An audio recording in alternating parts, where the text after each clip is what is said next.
말씀은 시편 56편 1절부터 13절까지의 말씀입니다. 시편 56편 1절부터 13절까지의 말씀, 제가 한 절 여러분들이 한 절 말씀을 교독하도록 합니다.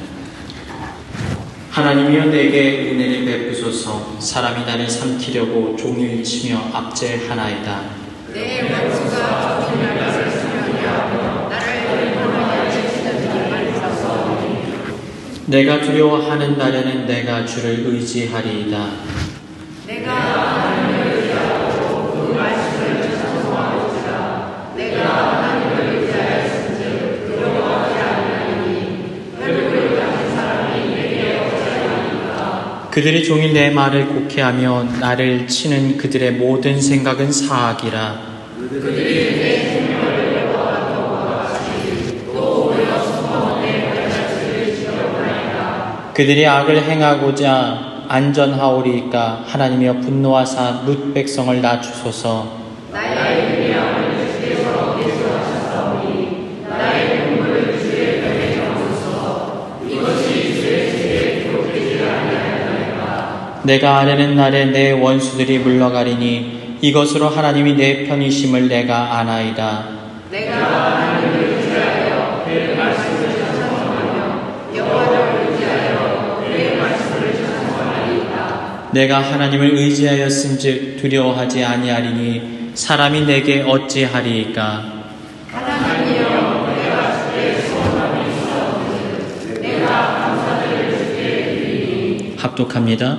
주께서 내 생명을 사망에서 건지셨음이라. 주께서 나로 하나님 앞 생명의 빛에 다니게 하시려고 실족하지 아니하게 하지 아니하셨나이까. 아멘. 모두 자리에 앉으시겠습니다.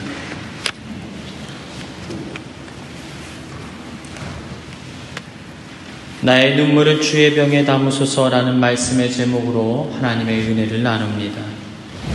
우리가 성경을 읽다 보면요, 하나님의 위대한 역사의 현장에서 귀하게 사용되었던 믿음의 사람들조차도 자신의 인생 가운데 갑작스럽게 닥쳐진 고통의 상황들로 인하여서 남몰래 눈물 흘리고 눈물을 쏟아낼 수밖에 없던 장면들을 우리는 성경 속에서 종종 발견하게 됩니다. 그런데 이러한 눈물로 얼룩진 장면들이 의외로 성경 속에 많이 등장하는 것을 우리는 바라보면서 적잖아 위로를 얻게 되어집니다.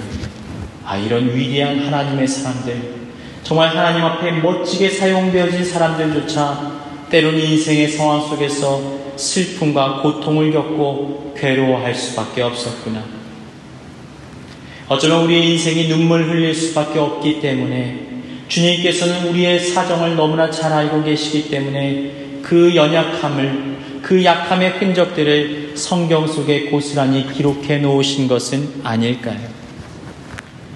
그리고 우리 주님께서는 눈물 지을 수밖에 없는 연약한 인생들의 애환을 다 알고 계시다라는 위로의 메시지로 그러한 사실을 우리 가운데 드러내고 계신 것은 아닐까요? 그렇습니다, 여러분. 눈물 속에는 우리의 인생의 희노애락이 녹아져 있습니다. 눈물에는 우리의 모든 인생살이가 응축되어 담겨져 있는 것입니다. 그래서 철학자 쇼펜하우도 인생에 대하여서 이렇게 말하고 있어요. 눈물을 모르는 눈으로 진리를 보지 못하며 아픔을 겪지 아니한 마음으로는 사람을 알 수가 없다. 또 괴테는 자신의 소설에서 자신의 인생의 그 통찰력을 한 인물에게 투영시켜서 이렇게 기록합니다. 눈물 젖은 빵을 먹어보지 못한 사람과는 인생을 논하지 말라.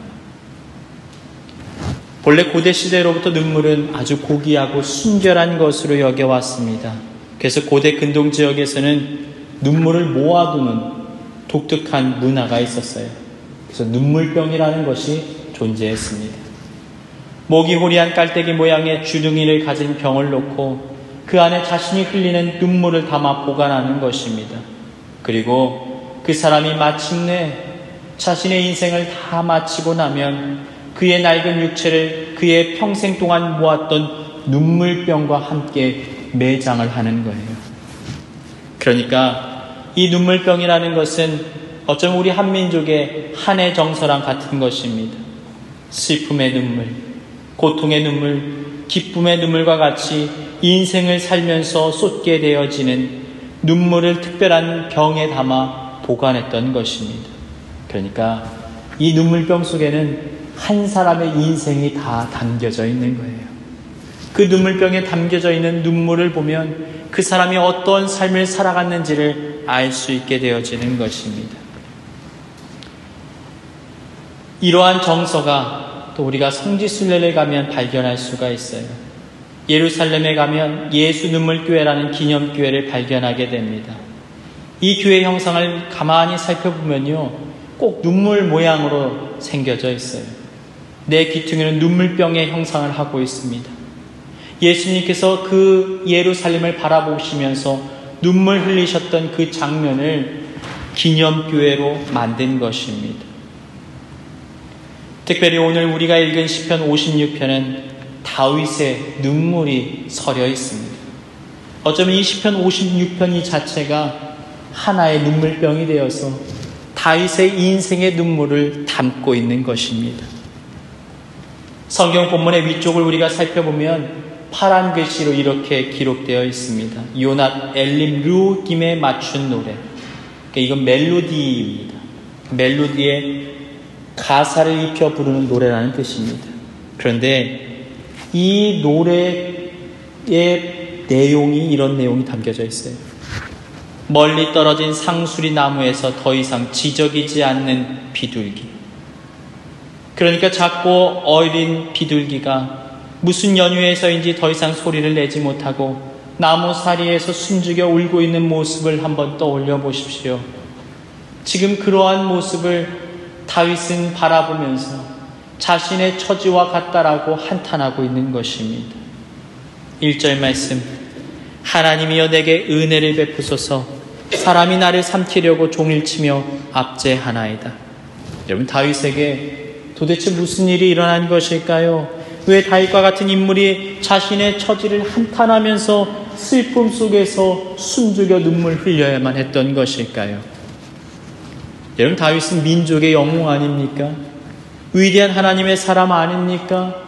통일왕국의 위대한 왕으로 쓰임받았던 그런 인물이 아닙니까? 그런데 그러한 위대한 인물이었던 다윗도 슬픔과 눈물의 시간들을 보내야만 했습니다. 사울왕에 의하여서 반역자라는 억울한 누명을 쓰게 되었습니다. 사울의 왕위를 위협하는 인물로 지목을 받았던 것입니다. 이러한 사정을 다윗은 본문 5절에 기록해 놓았습니다. 그들이 종일 내 말을 곡해하며 나를 치는 그들의 모든 생각은 사악이라. 그러니까 다윗은 억울한 거예요. 답답한 심정을 겪을 수밖에 없는 것입니다. 누구보다도 사울의 신하로서 충성을 다했는데 목숨을 걸고 사울 왕을 보필하며 최선을 다하여 나라와 민족을 위하여 힘을 쏟았는데 지금 사울이 다윗에 대해서 모함하고 억울하게 그를 바라보고 있는 거예요. 사울의 상태를 우리가 성경 속에서 살펴보면 그럴 수밖에 없었던 이유를 발견할 수가 있습니다. 먼저는 사울이 악한 영에 들렸다라고 성경이 말하고 있어요. 그러니까 온전한 판단을 할 수가 없는 것입니다. 이성적인 판단을 하지 못하고 그 영에 사로잡혀서 다윗을 죽이려고 했던 것입니다. 그리고 다윗을 바라보는 그 사울의 주변에는 사람들이 다윗에 대하여서 끊임없이 부추기고 반역의 의도가 있다라고 거짓으로 보고하는 반대 세력들이 그들 가운데 존재하고 있었던 거예요. 처음에는 사람들이 그들의 말을 믿지 않습니다. 사울의 말을 믿지 않습니다. 다윗은 그런 사람이 아닙니다. 다윗을 한번 보세요. 그는 훌륭한 인격의 사람입니다. 하나님의 사람입니다. 어디에 내놔도 부끄러울 것 하나 없이 신실하게 하나님을 믿을 그런 사람입니다. 그런 사람을 그렇게 바라보는 것 잘못된 판단일 것입니다. 그런데 지속적으로 다윗에 대해서 거짓된 소문을 흘려보내다 보니까 사람들이 정말 그럴 수 있지 않을까? 아니 땐 굴뚝에 연기가 날까? 라고 하나둘씩 믿기 시작하는 거예요. 그런데 문제는 당사자가 너무나 억울한데 그것을 해결할 수 있는 길이 없었다라는 것입니다. 결국 다윗은 억울한 누명을 쓰고 도망을 칠 수밖에 없게 되었습니다. 사울왕의 군대가 그를 추격하기 시작했던 거예요. 얼마나 그의 마음 가운데 탄 듯한 괴로움과 슬픔이 서려 있었을까요? 여러분, 우리가 인생을 살아가다 보면 때때로 우리가 상상할 수 없는 크나큰 문제 가운데 직면하게 될 때가 있습니다. 내 감정을 통제할 수가 없을 정도로 감정이 북받치고 견딜 수 없는 힘겨운 시간들을 우리는 마주하게 될 때가 있어요. 왜 이런 일이 나에게 일어나는지 알 수가 없고 하나님께는 때로는 원망과 불평을 하기도 합니다. 하나님, 어째서 이러한 것을 나에게 허락하셨습니까? 어째서 나의 삶의 문제들을 막아주지 않으셨나요? 그런데 여러분, 우리는 이러한 고난의 순간 속에서 또 다윗의 고난을 바라보며 인정해야만 합니다. 여러분, 우리의 인생은 완전하지 않아요. 불확실함과 연약함으로 가득 채워진 것이 우리의 인생이라는 것입니다. 그래서 우리는 때때로 즐겁고 행복한 길을 거닐다가도 금세 어둡고 컴컴한 사망의 음침한 골짜기와 같은 시간들을 지나야 할 때가 있다라는 거예요. 그것을 우리는 인정해야 합니다. 다윗은 결국 자신을 죽이려고 추격하는 사울왕과 그의 군대를 피하여 도망자로서 살아갈 수밖에 없었습니다. 마치 들짐승과 같이 사람이 도무지 살 수 없는 척박한 광야 사막 이리저리를 배회하며 삶을 연명해 나가야 했습니다. 그런데 여러분, 다윗의 인생 가운데 찾아온 고난의 문제가 겨우 이뿐입니까? 자신이 사랑하는 아내를 다른 이의 아내가 되는 것을 바라보면서 그냥 허락해야 됐어요. 자녀들 간에 끔찍한 사건이 일어나기도 합니다. 심지어는 자신이 사랑했던 아들 압살롬에게 배신을 당하여서 죽음의 위기 가운데 빠져들기도 하였습니다. 그런 시간들을 다윗은 사막 가운데 견뎌나가는 거예요. 그런데 이러한 고난들이 닥쳐오게 될 때 우리가 견딜 수 없고 버티기 힘든 한 가지 이유가 있어요. 아무리 먹을 것이 없고 마실 물이 없는 척박한 땅, 뜨거운 태양으로 견디기 힘든 그곳, 독충과 사나운 짐승만이 사는 광야의 시간이라 할지라도 견뎌내야 되는 시간을 내가 알고 있다면 견딜 수가 있어요. 또 짧은 시간 있다가 사라져버릴 잠시 잠깐의 문제라면 버텨낼 수가 있다라는 거예요. 그 고통이 얼마나 극심하든 상관없어요. 지나갈 거야. 끝이 날 거야. 그런데 여러분, 우리의 인생 가운데 때때로 찾아오는 고통의 문제들은 사실 그렇지 않다라는 거예요. 언제 끝날지를 모르고 끝을 알 수 없는 긴 기간 동안 불확실함과 함께 찾아오기 때문에 우리는 그 고난으로 인하여서 괴로워하고 고통스러워할 수밖에 없다라는 것입니다. 우리가 그럴 때 부르짖어 하나님 나를 도와주소서, 기도해서 즉시로 하나님께 응답을 받고 문제가 해결된다면 얼마나 좋겠습니까? 그런데 때때로 우리가 고난의 긴 터널을 지나가게 될 그때에는 하나님께서 마치 침묵하시는 듯한 시간들을 보내야 할 때가 있습니다.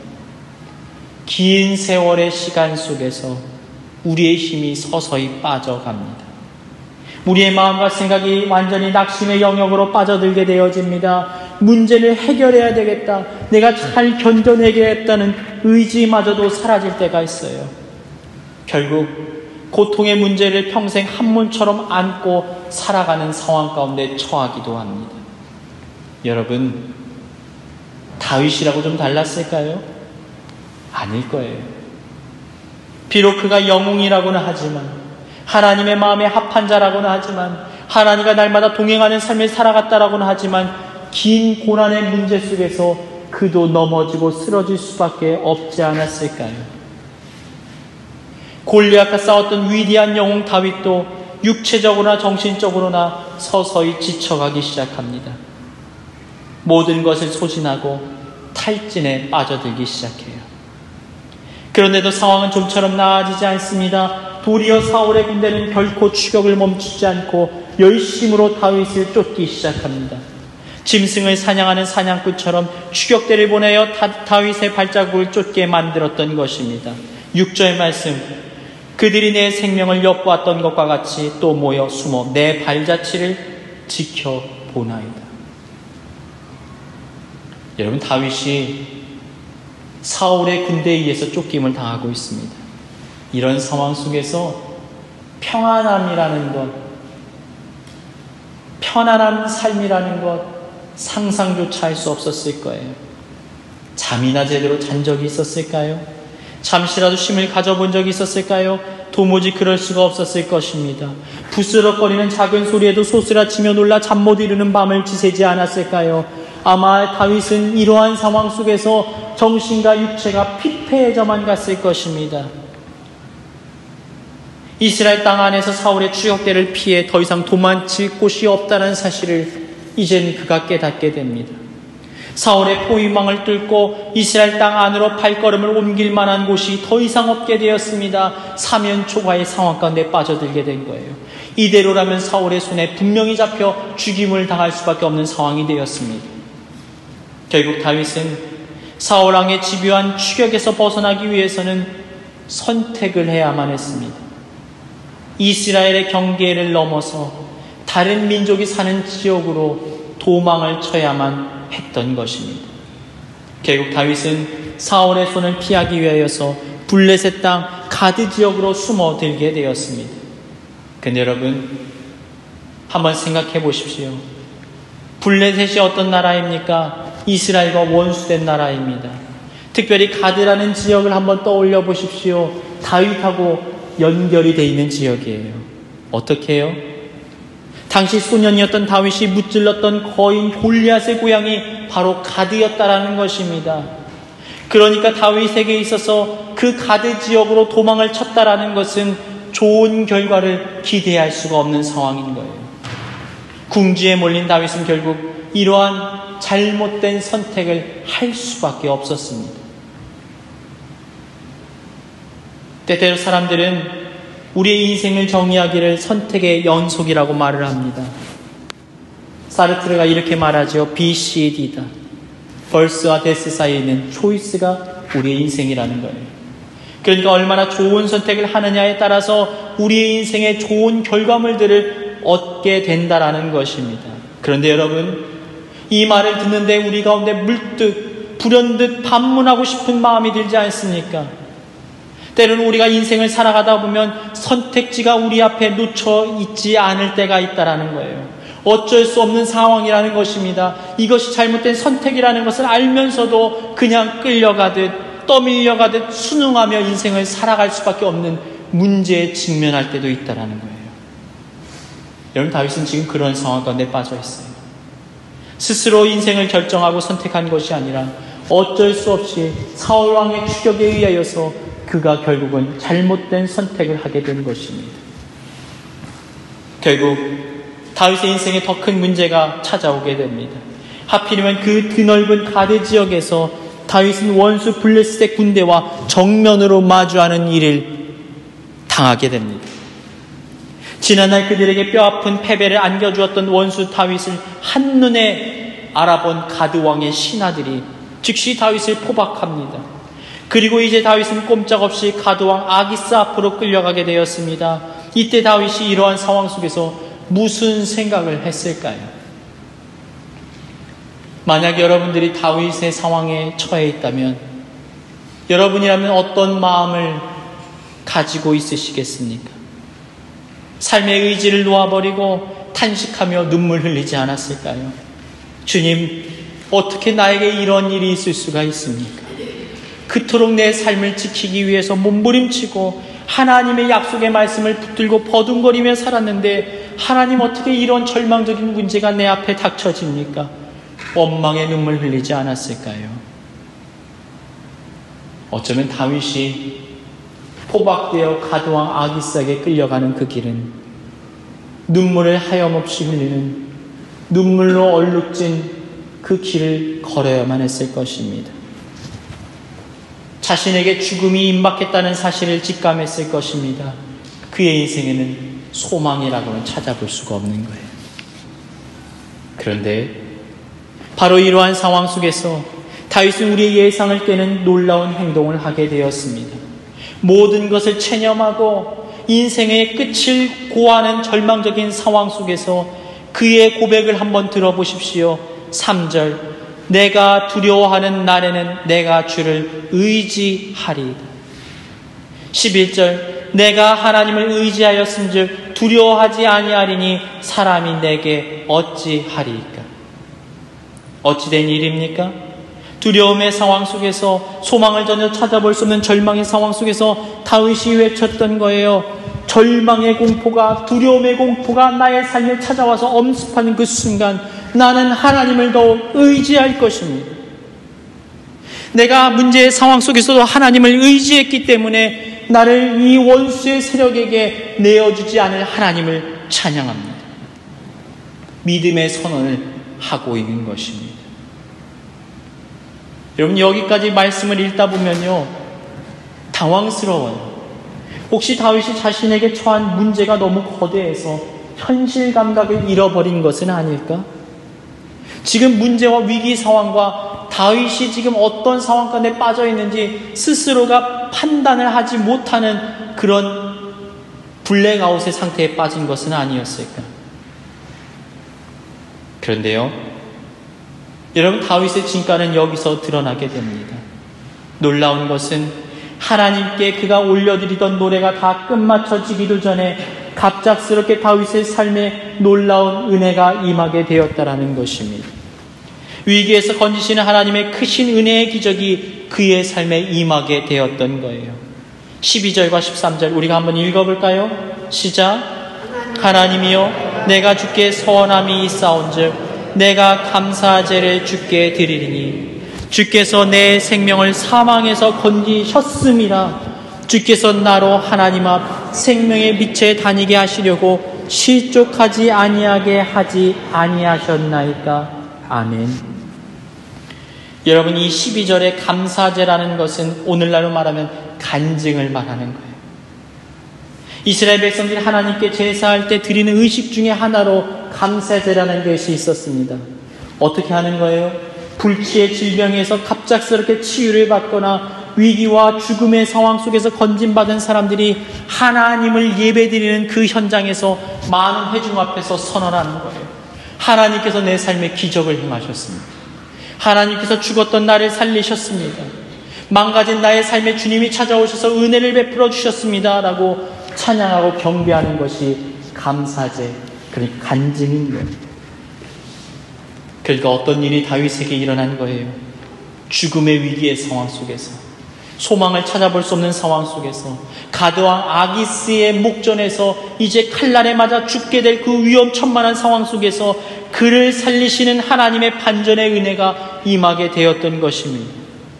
그리고 극심하고 위기와 문제의 상황으로부터 자신을 건지시고 문제를 해결해 주신 하나님에 대하여서 사람들 앞에 나아가 간증할 수 있는 은혜의 기회를 얻게 되었다라고 말하고 있는 것입니다. 그의 고백이 어떻게 바뀐 거예요? 그의 삶의 그 끔찍한 문제가 도리어 간증의 은혜로 바뀌게 되어진 것입니다. 13절을 살펴보니까 다윗이 이렇게 간증하고 있습니다. 하나님께서 자신의 생명을 죽음의 위기로부터 건져주셨다라는 거예요. 사망에 빠져들지 않도록 막아주셨다라는 것입니다. 기적의 은혜를 경험하게 되었다라고 고백하고 있는 것입니다. 사랑하는 여러분, 혹시 여러분의 삶의 현장 가운데 아직도 해결되어지지 않은 여러 가지 인생의 문제로 인하여서 눈물 흘리고 있는 시간이 있지는 않습니까? 여러분의 삶의 어느 자리에 여전히 해결되지 않은 급박한 문제, 갈급한 문제로 인하여서 눈물 뿌리며 괴로워할 수밖에 없는 삶의 현장이 있지는 않으십니까? 여러분, 그렇다면 이 다윗과 같이 도리어 문제가 간증의 사건으로 변화되기를 여러분 사모하십니까? 그렇다면 어떻게 이러한 은혜가 임할 수가 있었던 것일까요? 어떻게 그 문제의 상황으로부터 건짐을 받는 은혜의 역사를 다윗은 누릴 수가 있었던 것일까요? 첫 번째로 하나님의 약속의 말씀을 붙들 때, 하나님의 약속의 말씀을 깨어진 나의 영혼 가운데 가득 채울 때 우리는 은혜를 체험할 수 있게 되어집니다. 다윗은 숨조차 제대로 쉴 수 없는 거대한 문제 앞에서 이렇게 고백하고 있는 것입니다. 나는 문제 앞에서 하나님만을 찬양하고 의지할 것입니다. 두려움의 상황 속에서 하나님만을 바라볼 것입니다. 그런데 여러분, 우리는 이렇게 다윗처럼 이런 위대하고 멋진 고백을 드릴 수 있는 그런 대단한 존재입니까?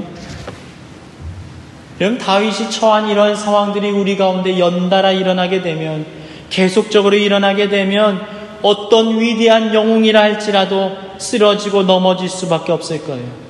하나님을 향한 그 시선을 빼앗긴 채 문제에게만 우리가 시선을 집중할 수밖에 없을 것입니다. 하나님께 시선을 고정하세요. 주님을 의지하세요. 머리로는 잘 알고 이성으로는 잘 아는데 그게 잘 안 되는 거예요. 교회 생활을 오래 해도, 맡겨진 직분이 훌륭한 직분이라 할지라도, 심지어는 목회자라 할지라도 나를 에워싸는 거대한 문제가 넘실거리듯 우리 가운데 닥쳐오게 되면 우리는 문제 앞에서 시선을 빼앗길 수밖에 없는 거예요. 그런데요, 하나님 마음에 합한 자 다윗은 달랐다라는 것입니다. 위기의 순간 오히려 그는 하나님을 향하여 더 선명하게 바라보고 있습니다. 문제가 우리 가운데 엄습함으로 인하여 절망밖에 남아있지 않은 상황 속에서 그는 더 선명하게 분명하게 하나님을 바라보고 있었던 거예요. 여러분, 어떻게 그런 일이 있을 수가 있을까요? 4절의 말씀을 통하여서 다윗의 신앙의 비결을 우리는 발견할 수가 있습니다. 한번 읽어볼까요? 시작. 내가 하나님을 의지하고 그 말씀을 찬송하올지라. 내가 하나님을 의지하였은즉 두려워하지 아니하리니 혈육을 가진 사람이 내게 어찌하리이까. 위기의 순간 그가 찬양합니다. 무엇을 찬양했을까요? 여러분 보십시오. 하나님을 의지하며 나는 하나님의 말씀만을 찬양합니다. 하나님을 찬양하며 나는 주님의 말씀만을 붙들고 있습니다. 다윗이 지금 반복적으로 자신이 선언하는 그 현장 속에서 반복하는 한 단어가 있습니다. 무엇입니까? 하나님의 말씀, 하나님의 말씀. 다윗이 낙심과 절망의 상황 속에서 벗어날 수 있었던 문제 해결의 열쇠는 바로 하나님의 말씀이었다라는 것입니다. 그가 하나님의 말씀을 묵상하고 그 말씀을 상기하고 그 말씀을 떠올리면 그 순간 문제 앞에서도 하나님을 선명하게 바라볼 수 있게 되어진 것입니다. 말씀이 그 영혼 가운데 가득 채워지니까 하나님의 임재하심이 그 영혼 가운데 충만하게 임할 수 있게 되어진 것입니다. 사랑하는 여러분, 하나님은 말씀을 통하여 자신을 계시하신 하나님이십니다. 성경 66권에는 하나님의 백성들을 향한 약속의 말씀들이 담겨져 있습니다. 그 말씀은 선포되었고 반드시 성취될 것입니다. 그런데 그 말씀을 우리가 붙들게 되었을 때 우리는 문제의 불확실함에서도 벗어나 소망의 하나님을 바라볼 수 있는 놀라운 은혜가 임하게 되어지는 것입니다. 여러분, 착각하지 마십시오. 말씀을 배우고 읽고 듣고 가르치는 것은 단순히 좋은 이야기의 교훈을 얻기 위해서 우리가 읽는 것이 아니에요. 요즘에 성경의 가치를 너무나 하찮게 여깁니다. 믿는 자들이 오히려 그렇습니다. 자기개발 서적보다도 못한 그런 고전의 이야기처럼 생각합니다. 역사책처럼 우리가 바라봅니다. 그러나 여러분, 이 하나님의 말씀은 하나님이 자신을 계시하신 약속의 말씀이에요. 우리가 읽는 성경 말씀에는 하나님의 능력과 권능이 서려 있는 것입니다. 하나님의 권세가 임하여 있는 것입니다. 하나님의 약속의 말씀이 이곳 가운데 서려 있기 때문에 그 말씀을 읽는 그 순간 영혼이 살고 하나님의 기적과 같은 연한 은혜의 역사가 임하게 되어지는 것입니다. 여러분, 성경 66권에 일어난 지난날 믿음의 선배들의 그 기적과 같은 역사들이 나와 무슨 상관이 있단 말입니까? 여러분, 그 말씀을 우리가 바라보고 읽는 그 순간 그 당시에 임하셨던 하나님의 영이 오늘 우리의 삶에 임하는 놀라운 역사를 체험할 수 있게 되어지기 때문에 우리는 말씀을 사랑하고 말씀을 사모하고 말씀을 우리 마음 가운데 새기는 삶을 살아갈 수 있어야 한다라는 것입니다. 성경 우리에게 이렇게 말씀합니다. 태초에 말씀이 계시니라. 이 말씀이 하나님과 곧 함께 하셨으니 이 말씀은 곧 하나님이시니라. 여러분, 하나님 만나기를 사모하십니까? 하나님의 체험하기를 원하십니까? 하나님의 응답의 역사를 누리기를 원하십니까? 그런데 왜 말씀을 읽지 않으십니까? 로마서 10장 17절 말씀, 그러므로 믿음은 들음에서 나며 들음은 그리스도의 말씀으로 말미암느니라. 믿음이 없다고요? 저 믿음이 잘 자라지 않아요. 하나님이 안 믿어져요. 그런데 그 말을 하는, 고백하는 사람들의 삶의 자리를 깊이 있게 살펴보면 한 가지 공통점이 있어요. 말씀을 읽지 않아요. 말씀을 가까이 하지 않아요. 말씀을 들으려 하지 않아요. 그러면서 믿음이 없다라고 말을 합니다. 믿어지지 않는다고 말합니다. 믿을 대상을 모르는데, 무엇을 믿어야 될지 알지 못하는데 어떻게 하나님을 알고 믿을 수가 있단 말입니까? 사랑하는 여러분, 정말 하나님께서 살아계신 것을 분명하게 확실하게 믿고 있으십니까? 하나님의 임재를 여러분 사모하고 계십니까? 우리를 죄와 저주와 사망으로부터 건질 유일한 분이 바로 하나님이심을 확실히 믿으십니까? 그렇다면 우리는 이제 말씀을 사랑해야 됩니다. 말씀을 사모해야 됩니다. 말씀을 가까이 해야 됩니다. 말씀이 선포되어지는 그 현장 가운데 가까이 다림질쳐 나아갈 수 있어야 합니다. 말씀만이 우리를 살리는 것, 말씀을 통해서만이 하나님의 역사를 누릴 수 있게 되어지는 것입니다. 다윗이 죽음의 문턱 가운데 서 있을 때 그가 끊임없이 되새겼을 그 하나님의 약속의 말씀이 그의 영혼을 살리고 그의 삶을 구원하셨던 것처럼, 여러분이 말씀을 묵상할 때 하나님의 구원의 역사가, 응답의 역사가 임한다라는 것을 믿으시길 축복합니다. 두 번째로, 여러분, 다윗은 어떻게 응답의 역사를 누릴 수가 있었던 것일까요? 눈물의 기도를 하나님께 올려드릴 때 은혜를 누릴 수 있게 되어지는 거예요. 여러분, 말씀을 통하여 다윗이 하나님을 바라보게 됩니다. 거대한 문제만 넘실거리듯 다윗의 눈앞에 보였는데 이제는 말씀을 통하여 그의 시선을 고정합니다. 그리고 이제 그 문제 앞에서 무엇을 하고 있습니까? 기도를 시작해요. 기도를 합니다. 그런데 그 기도가 어떠한 형태의 기도입니까? 8절 말씀 한번 보십시오. 8절 한번 읽어볼까요? 시작. 나의 유리함을 주께서 계시하셨사오니 나의 눈물을 주의 병에 담으소서. 이것이 주의 책에 기록되지 아니하였나이까?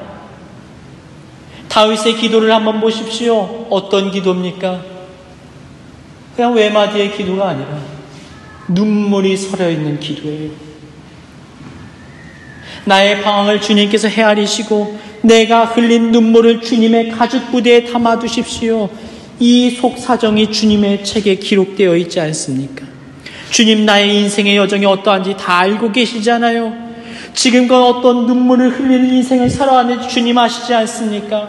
하나님 앞에서 어떤 심정으로 살아왔는지 주님 아시지 않습니까? 주님, 제 마음 아시지요? 억울하고 슬픈 나의 아픔 아시지요? 상할 심령, 누구에게 위로받지 못할 그 아픈 마음 주님 아시지요? 내가 처한 절망의 상황 주님 아시지요? 주님 도와주세요. 어쩌면 다윗은 그 하나님 앞에서 눈물을 펑펑 쏟아내며 기도를 올려드렸을 것입니다. 그런데 여러분, 이 다윗의 고백을 살펴보면 다윗의 기도가 그렇게 눈물 흘리고 끝을 맺었다, 자신의 삶의 애환을 토로하고 그렇게 끝을 맺었다라고 말하고 있지 않습니다. 다윗의 기도에는 중요한 핵심이 담겨져 있어요. 뭐라고 말합니까? 나의 눈물을 어디에 담으라고요?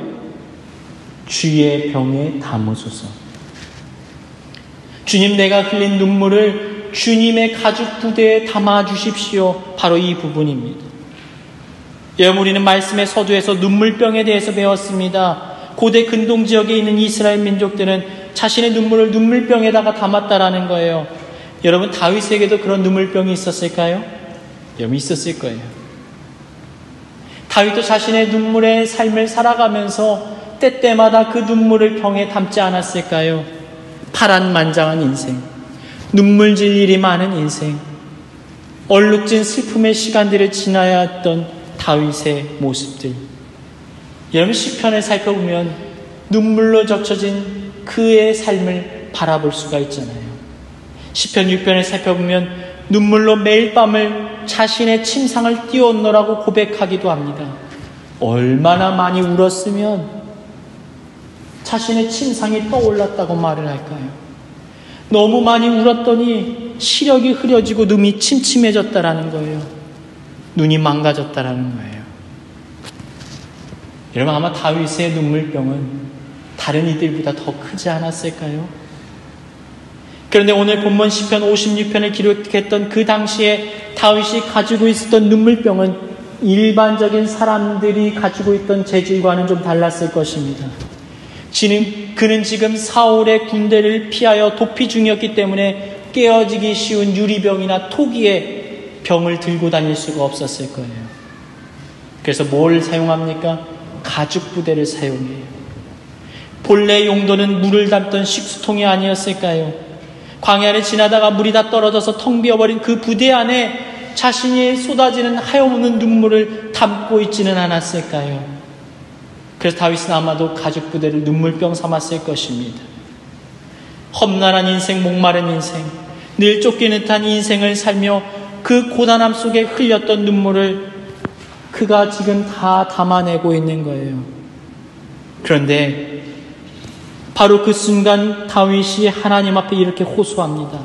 자신의 쏟아진 눈물들을 다 쏟아낼 수 없이 하찮게 바닥을 적셨던 그 눈물방울들을 이제는 주님께서 받아주십시오라고 고백하기 시작했던 거예요. 주님, 나의 감정이 상하고 그래서 슬픔의 애환으로 빠져든 그 눈물이 주님 그냥 땅바닥에 떨어져서 사라져버리는 것이 아니라 그 눈물을 주님 앞에 바치오니 주님 받아주옵소서. 그 눈물들을 주님 기억해 주십시오. 주님 앞에 울고 있는 거예요. 그러니 그의 눈물은 하나의 기도가 된 것입니다. 여러분, 우리 믿는 자들에게 있어서 나 홀로 인생의 슬픔에 겨워서 너무나 마음이 속상해서 너무나 큰 상처를 입어서 나 홀로 나 삶의 처지를 비관함으로 울고 슬퍼했던 눈물들은 다 사라져버리는 것들이에요. 헛된 것들입니다. 그런데 우리 믿는 자들이 주 앞에 나아가서 그분 앞에서 눈물을 흘리게 되면 그 기도는 주님께서 낱낱이 담아주신다라는 거예요. 사랑하는 여러분, 이제는 주님 앞에 나아가 눈물을 흘리십시오. 주님 앞에 흘리는 눈물들은 주님께서 받아주시고 기억해 주시는 눈물이 됩니다. 주님 앞에 무릎을 꿇고 드려지는 우리의 눈물의 기도들은 단 한 방울도 땅에 떨어뜨리지 않는다는 사실을 기억하십시오. 여러분, 이제는 여러분의 그 슬픔이 눈물의 고백이 되시길 주님의 이름으로 축복합니다. 연이어 다윗은 이렇게 고백해요. 9절, 내가 아뢰는 날에 내 원수들이 물러가리니 이것으로 하나님이 내 편이심을 내가 아나이다. 어떤 일이 벌어집니까? 그가 눈물을 흘려 주님 앞에 아뢰어 드릴 때, 그가 하나님 앞에 눈물을 왕창 쏟아내게 되었을 때 주님께서는 그 눈물을 기억하시고 받아주셨다라는 거예요. 그리고 이제는 다윗의 삶을 옥죄고 있던 모든 문제와 원수들이 물러가게 하셨다라는 것을 지금 그가 고백하고 있는 것입니다. 다윗의 눈물의 기도를 받으시고 그와 함께 하심으로 응답의 역사가 일어나게 되어진 것입니다. 사랑하는 여러분, 혹시 여러분의 삶의 자리에도 이러한 눈물을 흘리는 삶의 자리가 있지는 않으십니까? 남몰래 가슴 아파하며 슬피 우는 인생의 밤을 지새우고 있지는 않으십니까? 그렇다면 여러분, 이제는 여러분의 눈물을 그냥 흘려보내지 마십시오. 주님 앞에 나와 기도로 하나님 앞에 부르짖으십시오. 여러분의 그 슬픔과 아픔의 눈물이 이제는 기도의 눈물로 바꿔지도록 하나님 앞에 나아가 간구하십시오. 주님, 나의 아픔을 아시지요. 주님, 받아 주소서. 우리의 눈물을 헛되게 흘려보내지 않으시는 주님 앞에 나아가 이제는 눈물의 기도를 올려드릴 때 주님께서 우리의 눈물병에 받으시고 우리를 위로하시고 우리를 모든 문제와 어려움의 상황 속에서 건져내어 주시기를 주님의 이름으로 축복합니다. 이 시간 받은 말씀 붙들고 함께 기도하는 시간을 갖습니다.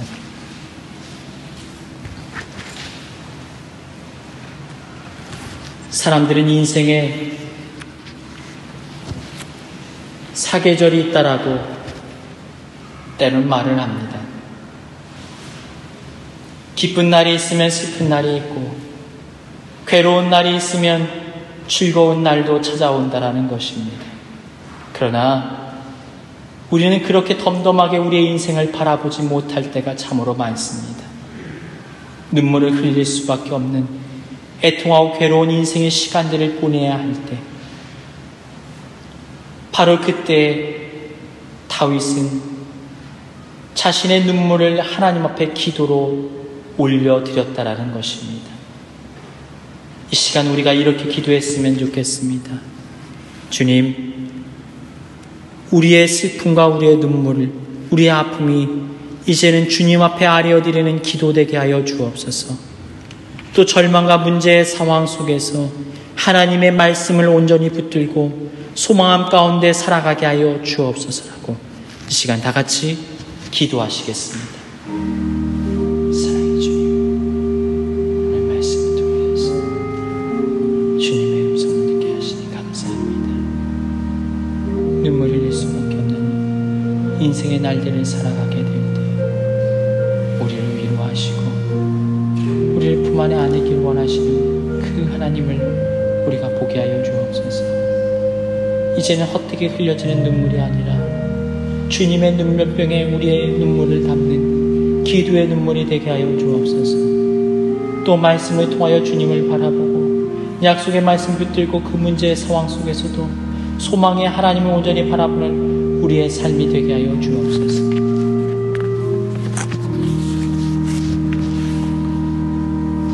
나의 유리함을 주께서 계수하셨사오니 나의 눈물을 주의 병에 담으소서.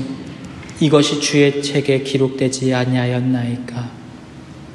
사랑의 주님, 오늘 말씀을 통하여서 눈물 흘리며 길을 걷던 다윗의 아픔을 보게 됩니다. 사면이 꽉 막혀서 절망의 상황 속에서 소망을 찾아볼 수 없을 그때 다윗이 하나님의 약속의 말씀을 붙들고 또 눈물을 하나님 앞에 기도로 올려드렸던 것을 기억하므로 우리의 삶의 말씀과 기도가 끊어지지 않도록 은혜를 베풀어 주옵소서. 예수님의 이름으로 기도합니다. 아멘.